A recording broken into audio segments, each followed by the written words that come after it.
मैं जब भी लोगों से मिलता हूं ना, मैं कोशिश करता हूं समझने की ये किस स्पिरिट से इन्फ्लुएंस्ड है, ये किसके प्रभाव में चल रहे हैं, और उस प्रभाव को तोड़ने की कोशिश करता हूं। आप जानते हो, बहुत सारी चीजें जो आपको लगती है नेचुरल है, वो नेचुरल नहीं है। याद रखिए, डिप्रेशन एक थॉट प्रोसेस नहीं है, इट्स अ डीमन। अगर आप किसी भी ऐसे व्यक्ति को देख रहे हैं जो डिप्रेशन में लाइफ जी रहा है, काउंसलिंग से अधिक उसको दुआओं की जरूरत है। Trust me. क्या होता है डिप्रेशन?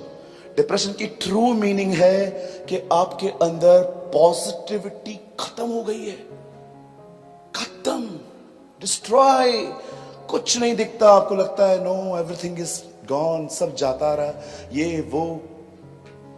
मदद करो। आप जानते हो, आइए ब्रदर, थीम वर्ड में आइए। चलिए अब सामने देखिए, प्रीचिंग स्टार्ट कर रहा हूं मैं।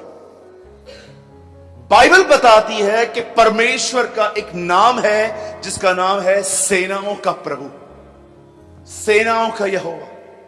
उसके पास पुराने नियम में एक सेना थी, उसका नाम था इज़राइल। उसके पास नए नियम में एक सेना है जिसका नाम है चर्च। याद रखिए, पुराने नियम में खुदावन कैसे लड़ता था? हथियार और बालों से। गोलियत को मारने के लिए पत्थर यूज किए गए, बहुत सारे लोगों को मारने के लिए तलवारें यूज की गई, बहुत कुछ हुआ। लेकिन आपने देखा, नए नियम में हमारे प्रभु ने क्या कहा? अब जो तलवार चलाएंगे तलवार से मरेंगे। प्रभु ने कहा अब ये सब रख, अब एक और चीज है जिससे लड़ाई। मैं नहीं जानता आप में से कितने लोगों ने कभी ये ऑब्जर्व किया है। एक बार प्रभु ने कहा, अब अगर जिसके पास तलवारें न हो वो उठा ले। आपने पढ़ा नए नियम में, गसमनी भाग के अंदर प्रभु ने कहा, तब चेले आके कहते हैं यहां 2 हैं, प्रभु बोलता है काफी है। पर आपने देखा एक जगह पर उसने क्या कहा? हे केफा। पतरस को उसने क्या कहा? केफा। केफा क्यों कहा ब्रदर? क्योंकि अपने ओल्ड नेचर में आ गया था, इसलिए उसने बोला हे केफा, ओ ओल्ड पीटर, क्या कर रहा है, क्यों लोगों को मार रहा है तू? ओ, बाइबल के हर वर्ड के पीछे कुछ है, हर वर्ड के ऊपर। मैं तो कभी कभी बिलीव करता हूं कि जीसस अगर किसी को देख भी लेना तो भी एक मैसेज है।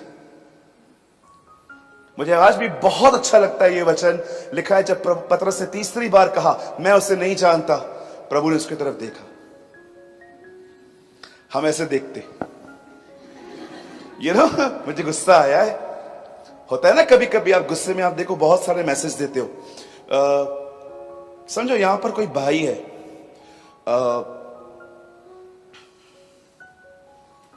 पेट नेम उसका क्या रखें?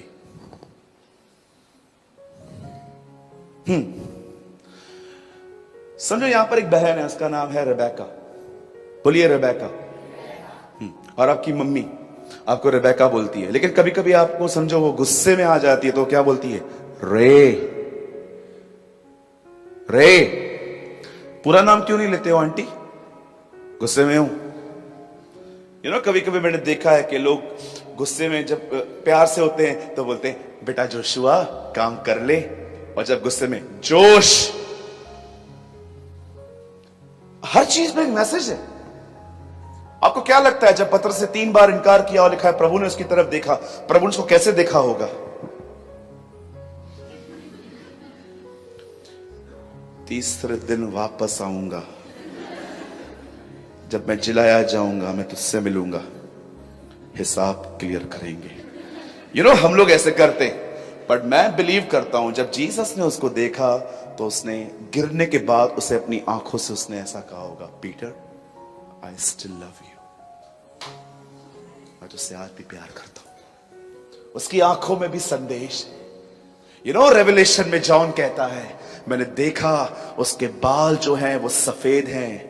33 साल के व्यक्ति के पूरे बाल सफेद कैसे हो सकते हैं खुदा? ये सिंबॉलिकल है जो उसकी बुजुर्गी को दर्शाते हैं कि he is a mature man of God, mature God, mature priest. वो उसकी बुजुर्गी को दर्शाते हैं। और आप मुझे बताइए, मुंह से कभी तलवार निकलती है? खोलो मुंह अपना, निकल रही है? पर जानते हो प्रकाशित वाक्य में जॉन क्या कहता है? मैंने उसके मुंह से तलवार निकलती हुई देखी। एक समय ऐसा आता है जब खुदा कहता है तलवारें उठाओ, लेकिन एक समय ऐसा भी आता है जब वो कहता है इसे म्यान में रखो। अब आपको पता है परमेश्वर ने आपको कौन सा हथियार दिया है लड़ने के लिए? उसका वचन। आपके पास और कोई हथियार नहीं है। जैसे जीसस के मुंह से तलवार निकलती थी, वैसे ही आपके मुंह से तलवार निकलनी चाहिए। नहीं तो पता है आप कैसे बैठोगे? ऐसे बैठोगे चर्च में, मरे हुए से। बाइबल बताती है खुदा ने कहा इब्राहिम से मैं तुझे वंश दूंगा और उस वंश को मैं कनान दूंगा। अगर आप नहीं जानते कनान क्या है तो मैं आपको बताना चाहता हूं। प्रेजेंट जो सिटी इस समय है इजराइल, उसका पहला नाम इजराइल नहीं कनान था। बाइबल बताती है परमेश्वर ने इब्राहिम से कहा इब्राहिम मैं तुझे बेटा दूंगा, उसमें से तेरा वंश चलेगा और वो वंश जो है वो कनान में रहेगा। आप जानते होंगे ये वंश एक्चुअली उत्पन्न मिस्र में हुआ था याकूब के पुत्रों के द्वारा। बाइबल बताती है इब्राहिम का बेटा पैदा हुआ, उसका नाम रखा गया आइजक। आइजक ने शादी की, उसके ट्विंस पैदा हुए जिसका नाम रखा गया याकूब और एसाव। याकूब का एक आखिरी पुत्र था, उसका नाम था यूसुफ, जो बेच दिया गया। लेकिन जब वो मिला, जब पहचाना गया, तब वो बहुत बड़ा व्यक्ति बन गया था और उसे पूरे खानदान को मिस्र में बुला लिया। और ये खानदान वहीं पर बड़ा हुआ जो गुलामी में था। चलो ये नहीं समझ में आया, छोड़ दो। अब सुनो, बाइबल बताती है जब ये खानदान वहां पर था तो प्रभु ने किसी को भेजा, मूसा को, और कहा जा इन लोगों को छुड़ा के लेकर आ। और जब ये लोग कनान के बॉर्डर पे पहुंचे, मुझे बताइए, प्रभु ने कहा था मैं तुम्हें देश दूंगा, पर मुझे एक बात बताइए, ये देश हासिल कैसे हुआ? क्या वो लोग को खाली जगह मिली थी? आपको पता है बाइबल बताती है जिस जगह का प्रभु ने जिक्र किया था वो जगह पे ऑलरेडी लोग रह रहे थे। मैं आपको बोलना चाहता हूं, किसी को उठा के दिखाओ आवाज। सोचो किसके घर पे जाके आप कहो और कहो यहां से बाहर जाओ। क्यों? प्रभु ने कहा ये जगह हमारी है। कौन सा प्रभु है तेरा? हाँ इधर आ। कौन सा प्रभु है तेरा? लोग लड़ पड़ेंगे आपसे। बाइबल बताती है, वचन कहता है कि वो लोग वहां पर गए और जानते हो उन्हें क्या करना पड़ा? उन्हें जंग लड़नी पड़ी। उन्होंने हर एक को निकाला। बाइबल बताती है कुछ लोग समझ गए, वापस आ गए। राहाब उनमें से एक थी, वो उस ग्रुप में शामिल हो गई थी। पर मैं आपसे पूछना चाहता हूं, परमेश्वर ने प्रतिज्ञा तो की थी ना कि मैं तुम्हें देश दूंगा, लेकिन आपको पता है उस देश को पाने के लिए लड़ना पड़ा। चलो भैया मुझे बताओ कितना टाइम लड़ना पड़ा होगा? कितना टाइम लड़ना पड़ा होगा उस जगह को खाली करवाने के लिए?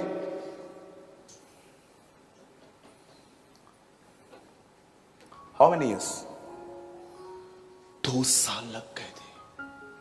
2 इयर्स लड़ाई चली थी। आपने देखा ना जब वो घुस रहे थे कैसे उनके दरवाजे बंद किए जा रहे थे, यरियो की दीवारों को तोड़ तोड़ के वो लोग आगे बढ़े थे। आप ये मत समझिए कि बाइबल में बस कुछ लिखा है तो बस कलीसिया में आने से मिल जाएगा। तुम्हें उसके लिए युद्ध करना पड़ेगा। कुछ लोगों को लगता है ओ मीटिंग सुन ली, आमीन बोल दिया, खुशी खुशी चले गए, सब ठीक है, प्रभु मेरा चरवाहा है, मुझे कोई घटी ना होगी। अरे तुम्हें यहां से जाने के बाद लड़ना पड़ेगा।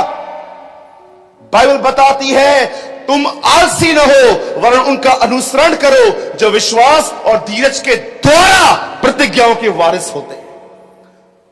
इब्रानी का लेखक बता रहा है कोई भी प्रतिज्ञा ऐसे ही पूरी नहीं होती, उसके लिए धीरज के साथ विश्वास से उसकी बाट जोड़नी पड़ती है।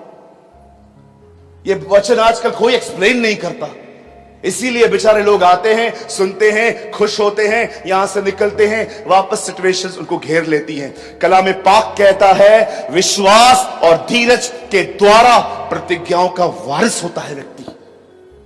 ऐसे ही नहीं मिलता कुछ भी। यीशु ने कहा मैं जा रहा हूं, बाप से कहूंगा तुम्हें पवित्र आत्मा दे। घर चले गए वो लोग, सबने कहा बाय बाय। ठीक है, तेरे ऊपर पवित्र आत्मा उतरे तो कॉल कर देना, तू भी कॉल कर देना, तू भी कॉल कर देना। ठीक है, तू मुझे वीडियो कॉल करना, दिखाना मुझे तू कैसे बात कर रहा है। बाइबल बताती है वो प्रतिज्ञा पाने के बाद कमरे में गए और कई दिनों तक वो खुदा को पुकारते रहे कि अपनी प्रतिज्ञाओं को पूरा कर। बाइबल बताती है 10वें दिन पवित्र आत्मा उतरा, वे अन्य अन्य भाषाओं में बोलने लग गए और वचन कहता है 3000 लोग बचाए गए। क्या लगता है आपको बस यहां पर आए, खुश होके आमीन बोल के चले गए, 2 आंसू यहां पर बहा लिए, थैंक यू लॉर्ड आपने मुझसे बात की? नो सर, आपको यहां से जाने के बाद एक लड़ाई लड़नी पड़ेगी। बाइबल में कुछ लिखा है तो यह मत समझो कि वो ऐसे ही मिलता रहेगा। कई लोग बोलते हैं बस विश्वास करो, विश्वास करो, धन्यवाद करो, रिसीव करो, रिसीव करो। किधर है, किधर है? मैं नया नया आया था, एक भाई को मैंने बोला मेरे लिए प्रार्थना करो। मैं जब प्रभु में नया नया आया था, मुझे बहुत पेट में दर्द था एक दिन, तो मैंने बोला मेरे लिए प्रार्थना करो। तो बोला क्या है? मैंने बोला पेट में दर्द है। तो प्रेयर हो गई। प्रेयर के 1 घंटे के बाद, हम लोग फेलोशिप में थे, संगति में थे। 1 घंटे के बाद उन्होंने मुझसे पूछा अब तू कैसा महसूस कर रहा है? मेरा पेट का दर्द बढ़ गया था एक्चुअली, होता है इसमें कोई बड़ी बात नहीं है, ज्यादा बढ़ गया था। तो जैसे ही मैंने बोला भैया मेरे को ज्यादा, बोल नहीं है, नेगेटिव कन्फेस मत कर, बोल नहीं है। मैंने बोला है।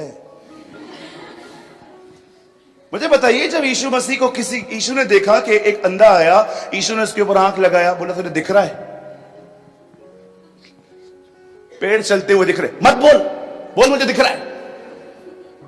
क्या करते हो तुम लोग, झूठ बोलते हो। पॉजिटिव कन्फेशन का मतलब ये नहीं होता कि फैक्ट छुपाया जाए। मुझे बताइए जब जीसस लोगों को मिलता था, यीशु ने बोला क्या हुआ? प्रभु ये अंधा है। यीशु ने हाथ रखा, तुझे दिख रहा है?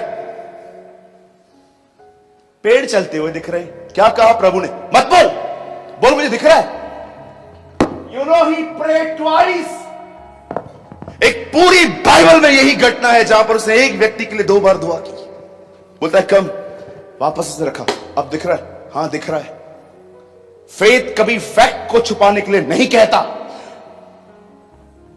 कई लोग कहते oh don't speak negative brother, बिल्कुल नकारात्मक मत बोलो। दिखाओ कहां लिखा है,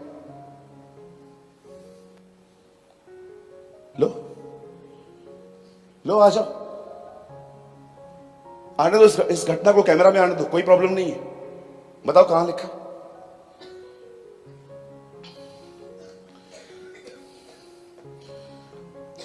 फेथ फैक्ट को कभी नहीं छुपाता। अगर आज मुझे तकलीफ है ना, तो जानते हो मैं कैसे बोलता हूं? मैं हमेशा ये कहता हूं, हां मैं जानता हूं मैं प्रॉब्लम में हूं, पर मैं ये भी जानता हूं उसने कहा है धर्मी हर विपत्ति से छुड़ाया जाएगा।